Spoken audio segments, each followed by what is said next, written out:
the final run makes it look like it was a pretty close game. It seemed like, for the most part, that there's a lot to take away from that positive thing. I agree. I just told our team, I thought for about 32 minutes, I don't know specifically, but I thought for about 32 minutes we played pretty good. We defended in the second half. The zone was as active as I've seen it for us in the 1-3-1. I thought we were having good ball movement. We're good on the glass. Our turnovers, we only had 3 turnovers with under 8 to play, and we finished with 11. So we don't leave with a good taste in our mouth, but quite frankly, until we stop cutting corners, we cut corners. And I've got to do a better job of making sure that does not happen. Guys shortchange cuts, and a lot of that y'all won't see. We just shortchange cuts. We didn't finish the game the way I would have liked. We missed 8 layups. I had Daniel go ask my guy. 8 layups. 8 layups for an SEC scholarship player. I mean, layups that I can make right now in this tie, and then these slippery shoes I'm wearing. I prefer to wear tennis shoes. 8 layups, really? Gotta get better. What do you think that is? Is it lack of concentration, lack of focus? It's hard when you're. I can't tell you the truth what I think it is, but we're gonna keep giving those guys the ball while we have to. We're gonna see if we can make them. Dante didn't play tonight. What was kind of went into that decision? Just trying to win. Andy, it looked like they did a good job of pushing Cephas out of the lane a little bit early. Doubled him. He's going to be doubled every game. Why wouldn't you? Are you scared of our force?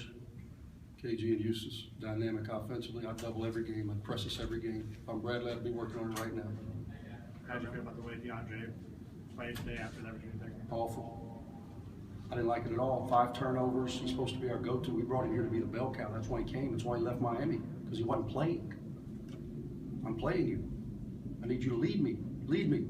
Cephas needs some help. We need some other guys step up. Rasheed Brooks, where are you? TD has flashes. We can't count on TD. TD's a sophomore. Come on, Dre. That's why you're here. Did you feel like that with most of the guys that you All just see of these them. flashes? All of them except Cephas. Cephas has been solid, but we're asking Cephas sometimes to get out of his lane. I mean, we all know what he is, and we're trying to put him in a position to be successful. 15 and 15, I'm playing him 34 minutes. Carlos, unfortunately, I know Daniel told y'all before the game, unfortunately, he's torn his ACL. So he's out for the year, so we've got to get Nate up to speed where he can help us. Nate's got good instincts. Nate can protect. I thought he gave us good minutes in the limited time, and it's just when well, the way our other guys are playing offensively, as inefficient as we are really on the perimeter, when you look at our percentages, if Cephas isn't in there, it's just hard to manufacture offense. So that's really the biggest reason Nate's not getting as much opportunity early. And when we throw it to him, he was one of those 8 that missed it at point blank range. You got to make layups. You got to make free throws. We're making those at a decent rate. You got to keep battling. We got to keep working. Got a lot of work to do. We're going to put it in.